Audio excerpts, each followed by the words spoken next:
Hello friends, जोहार। हम लोग झारखंड का PYQ कर रहे थे, जिसमें चल रहा था झारखंड की आदिवासी।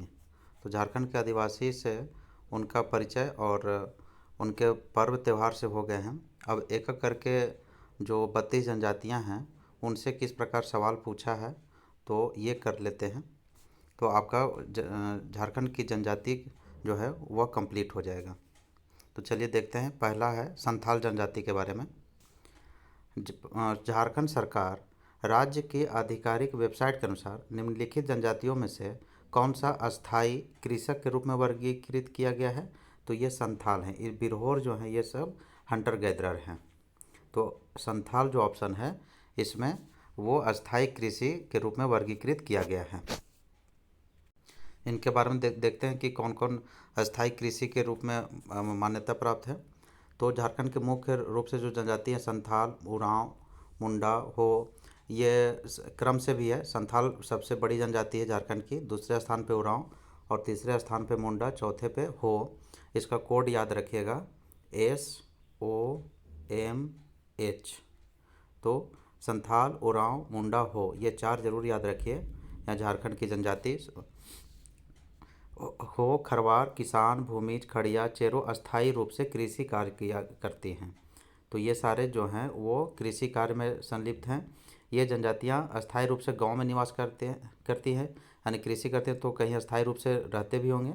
हल बैल की सहायता से खेती करते हैं और सिंचाई कुआं और तालाबों से का प्रयोग करते हैं। और वर्तमान समय में कुछ आदिम और दस्तकारी जनजातियों को छोड़कर शेष सभी जनजाति अस्थायी कृषि में लगे हुए हैं। नेक्स्ट है संथालों के जनक कौन हैं? तो संथालों के जनक लुगु बुरु को कहा जाता है। लुगु बुरु पहाड़ है, वहीं पर उन्हीं को संथालों का जनक माना जाता है, या संथालों का पिता। नेक्स्ट है संथाल के संस्थापक पिता कौन है? तो यह लुगु बुरु बोकारो में है। संथालों के पिता के नाम पर रखा गया है क्या? लुगु बुरु घंटाबाड़ी। लुगु बुरु घंटाबाड़ी बोकारो जिला स्थित लुगु बुरु घंटाबाड़ी का नाम संथालों के पिता के नाम पर रखा गया है। और बोकारो जिला के कहाँ? यह गोमिया प्रखंड के अंतर्गत लुगु पहाड़ी पर स्थित है। यह संथाल समुदाय का पवित्र तीर्थ स्थल है और इस समुदाय के सबसे बड़ी धार्मिक सभा हर साल कार्तिक पूर्णिमा पर आयोजित की जाती है। लुगु बुरु की पहाड़ी की तलहटी में बने चबूतरे को घंटाबाड़ी के नाम से जाना जाता है। लुगु बुरु संथालियों की संस्कृति व परंपरा का उद्गम स्थल है। हजारों लाखों वर्ष पूर्व इसी स्थान पर लुगु बाबा की अध्यक्षता में संथालियों के जन्म से लेकर मृत्यु तक के रीति रिवाज अर्थात संथाली संविधान की रचना भी की थी। तो ये लुगु बुरु कहाँ है? बोकारो में है, यह भी सवाल आता है। नेक्स्ट है हांसदा, सोरेन, मुर्मू, बेसरा निम्नलिखित में से किस जनजातियों से संबंधित हैं? तो ये सब सारे संथालों के गोत्र हैं। संथालों के गोत्र हैं। संथाल जनजाति बहिर्विवाही गोत्रों में विभक्त है। संथाल लोग गोत्र को पारिस कहते हैं। क्या कहते हैं? पारिस। तो पारिस से पूछ सकता है कि पारिस क्या है? तो पारिस संथालों का गोत्र को कहते हैं। संतान पिता का गोत्र पाता है और माता का नहीं, यानी ये पितृसत्तात्मक ही है, यानी संतान जो है पिता का गोत्र पाता है। शादी के बाद लड़की पति का गोत्र धारण कर लेती है। प्रत्येक गोत्र का अपना गोत्र चिन्ह होता है जिसको टोटेम कहते हैं, और जो पशु, पक्षी, पौधे या कोई अन्य प्राकृतिक वस्तु के नाम पर होता है। गोत्र चिन्ह को मारना या कष्ट पहुंचाना, खाना निषेध माना जाता है। संथाल में कुल कितने गोत्र हैं? 12 गोत्र हैं। ये कौन कौन है? हांसदा है, मुर्मू, किस्कू, टुड्डू, बास्के, सोरेन, हेम्ब्रोम, मरांडी, बेसरा, पौड़िया, चौड़े, बेदिया, ये सब सारे जो हैं संथाल के गोत्र हैं। संथाल समाज 4 हड्डों में यानी 4 वर्ग या वर्ण में विभाजित है। तो यह कौन कौन हड है? किस्कू हड जिसको राजा का दर्जा प्राप्त है। मुर्मू हड वह पुजारी होता है। सोरेन हड वह सिपाही होता है। और मरांडी हड जो कृषक होता है। तो यह 4 हड्डों में विभक्त है।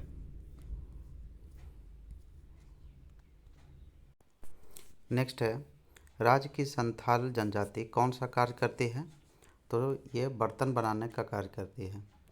मुख्य रूप से इनका व्यवसाय जो है कृषि है, लेकिन ये कुछ संगीत उपकरण या टोकरियाँ, पौधों से चटाई बनाने का भी अद्वितीय कौशल इनके पास है।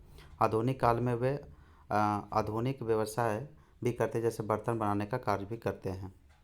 नेक्स्ट है वह जनजाति जिसकी ओलचिकी स्क्रिप्ट के नाम वाली अपनी स्क्रिप्ट है। तो ओलचिकी स्क्रिप्ट किसके? संथाली जनजाति का है, संथाली भाषा का। संथाल जनजाति जो संथाली बोली होती है उसका संबंध किससे है? ऑस्ट्रो एशियाटिक और भाषा परिवार से है। संथालों की अपनी लिपि है जिसे ओलचिकी कहते हैं। ओलचिकी का आविष्कार 1941 में पंडित रघुनाथ मुर्मू के द्वारा किया गया था। नेक्स्ट है ओलचिकी पांडुलिपि का आविष्कार डैश द्वारा किया गया था। तो यह रघुनाथ मुर्मू जी के द्वारा किया गया था। कब किया गया था? 1941 ईस्वी में। और इनका जन्म उड़ीसा में हुआ है 5 मई 1905 को मयूरभंज जिला में। और इनको जयपाल सिंह मुंडा और एवं मयूरभंज राज्य आदिवासी महासभा द्वारा इन्हें क्या बोला जाता है? गुरु गोमके, जिसका मतलब होता है महान शिक्षक। नेक्स्ट है ओलचिकी लिपि का आविष्कार डैश ने किया। तो रघुनाथ मुर्मू जी ने किए थे। नेक्स्ट है संथाली लिपि ओलचिकी का आविष्कार किसने किया? तो यह पंडित रघुनाथ मुर्मू। यह सवाल कई बार रिपीट होगा और आने वाला परीक्षा में भी ये रहने की संभावना है। तो नेक्स्ट है झारखंड के किस जनजातीय समूह द्वारा लिखने के लिए ओलचिकी लिपि का प्रयोग किया जाता है? तो यह संथाली भाषा का है ओलचिकी लिपि। नेक्स्ट है निम्न में से कौन सा कथन ओलचिकी लिपि के बारे में सही नहीं है? ये छांटना है। तो यह रघुनाथ मुर्मू द्वारा विकसित किया गया था, तो किया गया था, सही है। यह अंगिका भाषा और साहित्य की एक आधिकारिक लिपि है, तो यही गलत है क्योंकि यह संथाली भाषा का यह आधिकारिक लिपि है। यह लिपि बाएं से दाएं लिखी जाती है, तो लिखी जाती है बाएं से दाएं इधर की ओर। नेक्स्ट है पंडित रघुनाथ मुर्मू ने संथाली संस्कृति को बढ़ावा देने के अपने प्रयासों के भाग के रूप में संथाली वर्णमाला का निर्माण किया, जो निम्न में से किस रूप में भी जाना जाता है? तो यह ओलचिकी लिपि के बारे में है। इसको रघुनाथ मुर्मू जी का कुछ पुस्तक है उसके बारे में जान लेना ज़रूरी है। इनका पुस्तक है होर सेरेंग और एक नाटक है, और नाटक पर अपनी पहली पुस्तक बिंदु चांदन है ना। इनकी नाटक है बिंदु चांदन और एक पहली पुस्तक जो थी होर सेरेंग। और ये उनकी अंतिम जो पुस्तक रही है वह राह एंडोरा पुस्तक है। और यह पंडित रघुनाथ मुर्मू द्वारा संथाली भाषा के क्षेत्र में किए गए उल्लेखनीय कार्यों हेतु झारखंड सरकार द्वारा जमशेदपुर में पंडित रघुनाथ मुर्मू जनजातीय विश्वविद्यालय की स्थापना करने की घोषणा की गई है और वहाँ यह काम चल रहा है। पंडित रघुनाथ मुर्मू जनजातीय विश्वविद्यालय कहाँ बनाया जाएगा? तो जमशेदपुर में। नेक्स्ट है झारखंड के कौन सी जनजाति की जनसंख्या सबसे अधिक है? तो यह संथाली है, उरांव है, मुंडा है। ये तीन जनजाति सबसे लार्जेस्ट है झारखंड में। 2011 की जनगणना के अनुसार इनकी जनसंख्या कुल जनसंख्या का झारखंड की कुल आबादी का कितना प्रतिशत है? जनजातीय आबादी का 31.86%। संथालों की जो आबादी है कुल जनजातीय आबादी का 31.86 यानी 32% के आसपास है। संथालों की लगभग 97% आबादी कहाँ रहती है? गाँवों में, और 3% जो है वो शहरों में निवास करती है। और यह भारत की तीसरी सबसे बड़ी जनजाति है। पहली सबसे बड़ी कौन है? भील है, और दूसरी गोंड, तीसरी संथाल। नेक्स्ट है संख्या की दृष्टि से झारखंड की सबसे बड़ी जनजाति, तो यह संथाल ही है। नेक्स्ट है संथालों में सामाजिक बहिष्कार को क्या कहा जाता है? तो यह बिटलाहा कहा जाता है। यह एक सामाजिक बहिष्कार है। और यह क्यों बिटलाहा दिया जाता है? क्योंकि जब कोई संथाल महिला या पुरुष अपने ही गोत्र या निकट के संबंध के साथ यौन संबंध में पकड़ा जाता है तो दोषियों को सज़ा सुनिश्चित करने के लिए गांव का जो मुखिया होता है उसको मांझी कहते हैं, वो जांच पड़ताल और विचार विमर्श कर बिटलाहा देने का फैसला करता है। और बिटलाहा किए जाने वाले लोगों को पुनः समाज में भी शामिल करने की प्रावधान है, जिसे क्या कहते हैं? जाति जोम के द्वारा जो बिटलाहा सज़ा पाता है उसको फिर समाज में वापस मिला लिया जाता है। उसका एक प्रक्रिया है जाति जोम का कि वह अपराधी को अपराध स्वीकार कर लेता है और फिर एक बड़ा भोज का आयोजन करता है। तो इस प्रक्रिया के द्वारा उसको फिर अपने समाज में मिला लिया जाता है। नेक्स्ट है बिटलाहा क्या है? तो एक प्रकार की सज़ा है। नेक्स्ट है संथाल जनजाति के मुख्य सरदार को के रूप में जाना जाता है। तो यह कौन होता है? मांझी को कहते हैं। गांव का प्रधान मांझी कहलाता है। और जो धार्मिक प्रधान होता है उसको नायके कहते हैं। संथालों में जो रिलीजियस प्रीस्ट होता है उसको नायके कहते हैं और गांव का प्रधान को मांझी कहते हैं। एक संथाल जनजाति का परंपरागत राजनीतिक जीवन काफ़ी सुसंगठित तथा सुव्यवस्थित रहा है। प्रत्येक संथाल गांव में एक पंचायत होती है जिसके मांझी, प्रमाणिक, जोग मांझी, जोग प्रमाणिक तथा गोड़ायत सदस्य होते हैं। संथाल गांव के पंचायत का मुखिया कौन होता है? मांझी कहलाता है। गांव के प्रधान होने के कारण मांझी के पास प्रशासनिक और न्यायिक अधिकार होते हैं। मांझी के पास प्रशासनिक अधिकार और न्यायिक अधिकार दोनों होता है। मांझी का सहायक क्या कहलाता है? जोग मांझी। मांझी का जो मदद करता है उसको जोग मांझी कहते हैं। नेक्स्ट है संथालों में गांव के प्रधान को क्या कहते हैं? तो यह मांझी कहते हैं। नेक्स्ट है हर संथाल गांव में पंचायत होती है जिसकी प्रधान को कहते हैं तो क्या कहते हैं? मांझी कहते हैं। नेक्स्ट है कौन सी जनजाति भारत में तीसरी सबसे बड़ी और झारखंड में सबसे बड़ी है? तो यह संथाल के बारे में कहा जा रहा है। नेक्स्ट है संथालों में विवाह का सबसे सामान्य रूप कौन सा है? तो संथालों में बापला। बापला जो है वह सामान्य रूप है शादी का। संथाल जनजाति विवाह को बापला कहते हैं। संथाल जनजाति में सर्वाधिक प्रचलित विवाह कौन सा है? किरिंग बापला। कौन सा? किरिंग बापला। यह विवाह कैसे होते हैं? तो माता पिता द्वारा अगुआ के माध्यम से तय किया जाता है।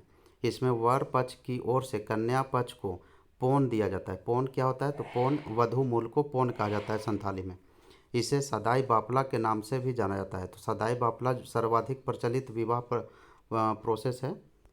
नेक्स्ट है किरिंग बापला किस आदिवासी से संबंधित है? किरिंग बापला संथाली जनजाति में प्रचलित है, शादी से है। नेक्स्ट है संथाली का प्रथम छोटी कहानी का संग्रह था तो कौन सा था? कुकमू। जो संथालों का प्रथम छोटी कहानी का संग्रह क्या है? कुकमू। और कुकमू क्या है? तो कुकमू बाल किशोर साहू द्वारा लिखित संथाली का प्रथम छोटी कहानी है और यह किसमें लिखी गई? देवनागरी लिपि में लिखी गई है। नेक्स्ट है सोहराई किस जनजाति का सबसे बड़ा त्यौहार है? तो ये संथालों का है सबसे बड़ा त्यौहार। सोहराई मनाया जाता है। सोहराई कब मनाता है ये सब? तो ये पौष माह में धान की फसल की कटाई के बाद मनाया जाता है। यह संथालों का सबसे बड़ा त्यौहार है। इस अवसर पर धान की नई फसल घर में आने के उपलक्ष्य में देवी देवताओं, पितरों तथा गोधन की पूजा अर्चना की जाती है। यह पर्व 5 दिनों तक मनाया जाता है।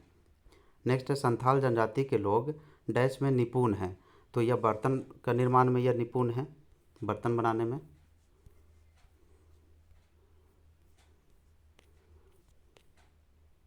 संथाल जनजाति के लोग किसमें? तो इसमें चित्र बनाने में, चित्रकार, बर्तन भी बनाते हैं, चित्रकार में निपुण हैं। अभी हम लोग बर्तन बनाने के देखे थे लेकिन इसमें चित्र का दे रहा है, चित्रकारी है। इसका चित्रकारी का नाम है जादव पटिया शैली। क्या है? जादव पटिया। जादव किसको कहते हैं? जो चित्र बनाता है उसको जादव कहते हैं। और पटिया किसी भी चीज़ पर जब बनाया जाता है, कागज़ या कपड़ा पर, तो उसको पटिया कहते हैं। तो यह जादव पटिया शैली है। इस संथालो जनजाति में बहुत फेमस चित्रकारी शैली है ये, जिसमें भित्ति चित्र की परंपरा काफ़ी समृद्ध और प्राचीन रहा है। नेक्स्ट है उरांव। उरांव के बारे में जानते हैं। अभी संथाल के बारे में जाने तो अब उरांव के बारे में जानते हैं। धुमकुड़िया, पहला सवाल है, धुमकुड़िया निम्नलिखित में से किससे संबंधित है? धुमकुड़िया जो है उरांव जनजाति से संबंधित है। धुमकुड़िया है क्या? यह धुमकुड़िया एक युवा गृह है।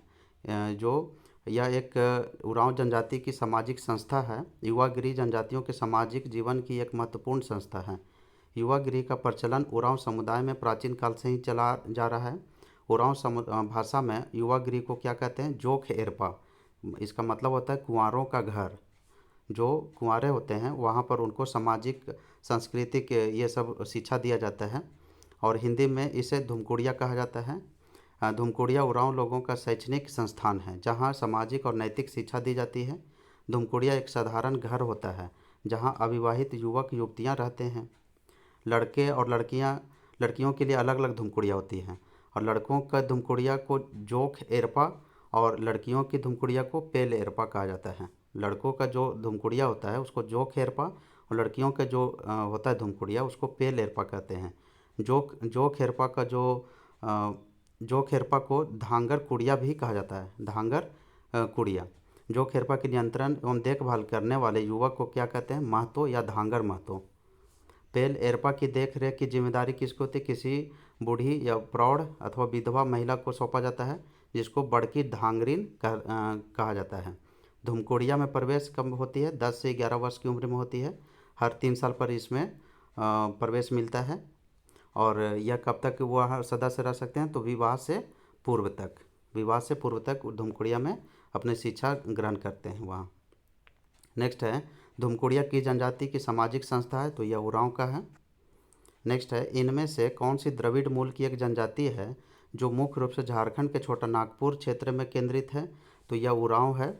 उरांव जो है वो द्रविड़ प्रजाति का यह जनजाति है। उरांव जनजाति झारखंड की एक महत्वपूर्ण एवं जनसंख्या की दृष्टि से दूसरी सबसे बड़ी जनजाति है झारखंड की। उरांव जनजाति के लोग मुख्य रूप से झारखंड क्षेत्र में कहाँ रहते हैं? रांची है, गुमला है, लोहरदगा है, लातेहार तथा सिंहभूम में। इनकी सर्वाधिक संख्या कहाँ है? तो रांची जिला में है। नेक्स्ट है, उरांव भाषा एवं प्रजाति दोनों दृष्टि से क्या है? द्रविड़ मूल के हैं। उरांव जनजाति के लोग क्या उसकी भाषा को क्या कहते हैं? कुड़ुक भाषा। वो कुड़ुक भाषा प्रयोग करते हैं। कुड़ुक भाषा जो है कौन सी भाषा परिवार का है? तो यह द्रविड़ भाषा परिवार का है। नेक्स्ट है, उरांव जनजाति खुद को कुड़ुक कहते हैं, जिसका मतलब है, तो कुड़ुक का मतलब होता है मानव।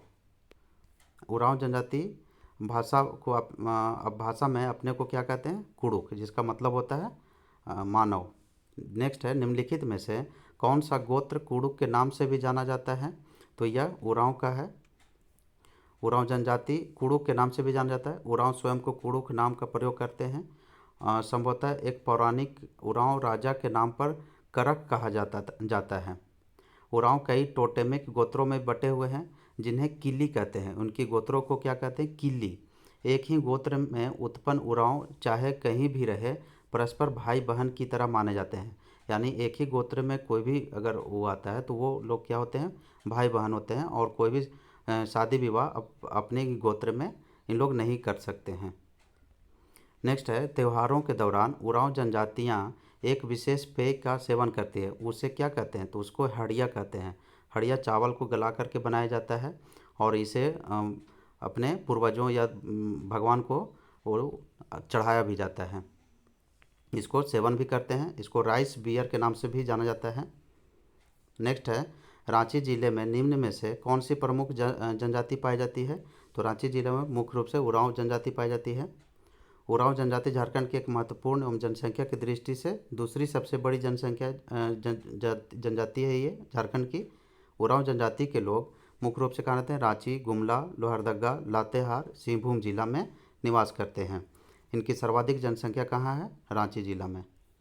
नेक्स्ट है, प्रारंभिक काल में महतो के कार्यभार से पहले उरांव ग्रामों का पुरोहिती एवं लौकिक प्रधान कौन था?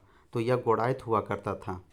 जब ये उरांव गांव का जो पहले प्रारंभिक काल में यह जो प्रधान हुआ करता था या पुरोहित हुआ करता था, वह गोड़ाइत कहलाता था। प्रारंभिक काल में महतो के कार्यभार से पहले, यानी महतो जो होता है, अभी वर्तमान में महतो जो है गांव का प्रधान होता है, लेकिन इससे पहले जो प्रधान होता था वह गोड़ाइत होता था। पुरोहित या लौकिक प्रधान गोड़ाइत होता था। उरांव समुदाय दो खूंट में विभक्त हैं। कौन? पाहन और महतो या मुंडा खूंट। पाहन गांव का धार्मिक प्रधान या पुजारी होता है।